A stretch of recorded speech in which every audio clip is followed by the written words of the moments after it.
Welcome to another edition of Something Came from Baltimore. I'm your host, Tom Gowker.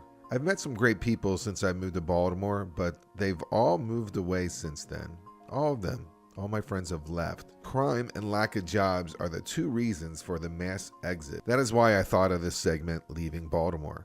I asked some of my friends, 8 young professionals. They all left Baltimore, and I asked them the same question. Why?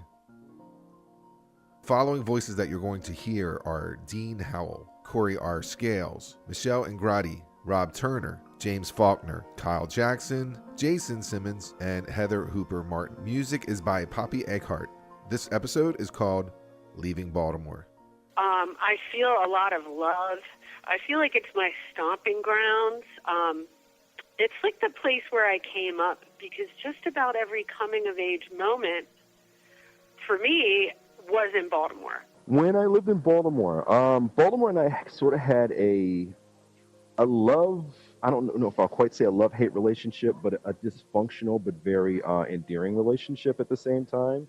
I mean, it's what I knew. There were a lot of interesting, quirky things about it that I loved. I loved that the people actually had, interesting, unique characters. And being a writer, you sort of really crave that, with, things around you that kind of give you ideas, and definitely had plenty of that there. I liked the fact that it wasn't just like anywhere else. I liked the fact that it had a unique history. I mean, you gotta love any place that, basically has Edgar Allan Poe buried there and is the, home place of John Waters, both at the same time. That's actually kind of cool. My thoughts of the city when I lived there were that I loved it. My thoughts of the city, Baltimore, when I lived there, were very different than growing up in California. I had this perceived notion that, Baltimore was a majority chocolate city and it would be very beneficiary for, if that's a word, for, Black love and being proud of, Brown events and Brown pride. And it was something totally different than what I thought it would be. How long did I live in Baltimore? 26 years. My thoughts on the city where I live. I love the history of Baltimore. I love the architecture. I think it's a beautiful city. One thing I did hate was the mindset of the people, or a majority of some of the people there, especially people that will look like me. We actually had a house meeting to decide if we were going to bail, and it was in the middle of the afternoon. It was interrupted by the alarm on my roommate's newly purchased truck going off. And we all rushed outside to see his truck window had been broken, even though it was broad daylight. And we decided, okay, our decision has been made for us. So that's kind of the first time I left Baltimore. On the outside, everything is warm and fuzzy, and then you sort of, once you get into like the grit of it, then you actually see like the different problems that the different areas have. You see how area locked the residents of Baltimore are. Like, if you live on the east side, you don't venture onto the west side. You don't go to like the different areas. You sort of stay and play where you work, and sort of downtown is just sort of like the meeting ground because it's got the clubs and the bars. So you see more mixture there, but that's about it.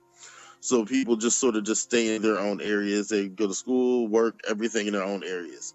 When I was a kid, we used to be able to, you could be outside late at night, especially during the summer. Everyone was out. It was just fun. Everybody was friendly and everybody was cool with one another. It appears to be like when you first come into Baltimore, it appears to be like this like big urban like place or whatever. And it really is. It's very urban, but Baltimore is really just like a small town. My thoughts about Baltimore now is Baltimore is a city with a lot of pride. I think if the citizens really were together with lifting each other up, it would not seem like a dog-eat-dog world out there. I met a lot of great people in Baltimore, but overall, I feel that the mentality is to pull each other down. And that's not with everyone. It's just what I have seen with people I did not befriend. Was it a difficult decision? No, it was pretty easy. I've always had that glass ceiling mentality about Baltimore, but it was scary when I left. It was the scariest thing I've ever done. I had to leave the life I knew just to trade it in for the life that I knew I deserved, and I knew that what I deserved was not in Baltimore. I lived in Canton, which was probably my first mistake. When I moved there, I chose Canton because I had friends that lived in that neighborhood. And so I figured, move somewhere I have people around me that are familiar to make it easier for me to kind of learn the city and where to go and what to do and things like that. So I moved to Canton. I left because of the cost. It's like a feast of famine now. Like, you got to worry about walking out of your door and getting shot. Like, on the news, I see almost every day somebody getting shot or murdered down where I grew up at or where I came from. It's just bad. Like, I guess I don't have a specific story. I guess I can tell you when it was good and when it wasn't good. So basically, growing up when I was a kid, between 80, 88, around my parents and my grandparents, that's when it was good. Now it's not good at all. I really worry. I mean, especially with the things coming out about like the gun task force and the police. And I mean, the violence is just over the top, and it's getting closer within my circle of friends. Where, in all the years that I lived there, I never knew anyone who had been killed or I knew people who had been mugged, but not murdered. And now, just this year, I know someone who has been murdered, and I know 2 people that have been violently attacked while they were robbed. And so I feel like it's getting worse, and that worries me for my friends that still live there. I mean, I had moved when the riots happened, and I was actually traveling for work when it was on TV, and I just sobbed because I'm watching this craziness on TV, and then my news feed is full of my friends who were posting things like, there's a mob right outside of my apartment right now. They're setting cars on fire. I don't know what to do. The cops say that they're overwhelmed, and it's like, this is the city that I love. I love to visit Baltimore, but every time I'm there, I like to visit. I want to see the people who I love who still live there, but I can't wait to leave.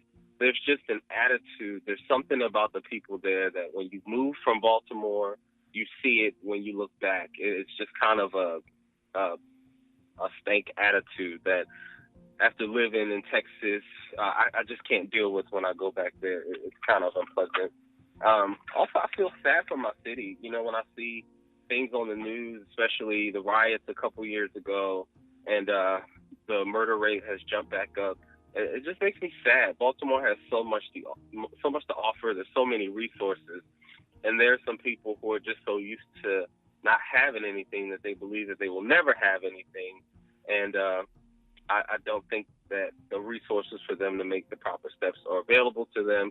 And even if they become available, there's so much that's gone wrong that I don't know if they will have the mindset or the ability to capitalize on those resources. Because of everything else that surrounds it, all of the other, what people see as more important cities surrounded without really knowing about any of like Baltimore's culture. So Baltimore has like this kind of like inferiority complex, right? I think like this, everybody thinks they're better than me complex. And that's what I feel like when I'm in Baltimore sometimes. But it's not all that, there's good qualities about Baltimore too. I was back at our old house with earphones on packing, and I didn't hear the gunshots, but I heard sirens, and my husband came running over and said those gunshots were really close to our house. It was unusual not to hear gunshots, but to hear them in broad daylight so close. So when I heard Foxtrot, the city helicopter going over, and the ambulance sirens, and I could just look out my back window and see neighbors gathering in this parking lot that was behind my backyard. So I walked out, and what I saw was a pool of blood with a pack of Newports. And then when I moved to Baltimore, I went to work for the Baltimore Harbor Watershed Association. And it was funny because, I'm asking them what their main problems are. And the guy says to me, well, mainly trash. And I'm looking at him like, trash? But that's completely preventable. Like, our problems up here are things like acid mine drainage and runoff and things that are, ancient and they require huge grants to remediate. And, this guy's telling me that their problem is trash. And I'm like, but you can prevent that. And then once he took me down to the waterfront and showed me, and then we would go for a drive and he would show me some of the major problems. It was like, oh my God. And it really made me very sad. I felt like I was abandoning all these people who were going through something that is so difficult and so unsafe. My same neighbor's sons, whom I had a good relationship with these guys, and like the guy who was killed, they're in their early 20s, I had watched his mother's suffering when he went to jail for over a year for marijuana-related crimes.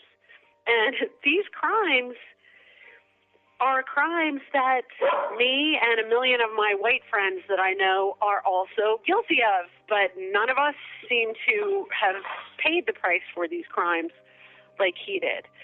So I felt, and I still feel, guilty of white flight, because where I moved is my daughter's school went from being 83% black to I think it's 87 or 88% white out here. Just the accent. One of the funnier things that I never noticed when I lived there until I moved was this Baltimore accent that we have. And I hope I've shaken it a little bit. I doubt it. But when I go home and I hear that accent, I just cringe. It's like nails on a chalkboard. I guess the vernacular is the right word. I'm not sure. But just the way people speak is like, oh my God, that Baltimore accent is so strong. And sometimes I'll record my own voice and play it back just to be like, does it sound like that? Do I pronounce my words that way? And how am I now? I am actually really good. I actually enjoy where I'm living at.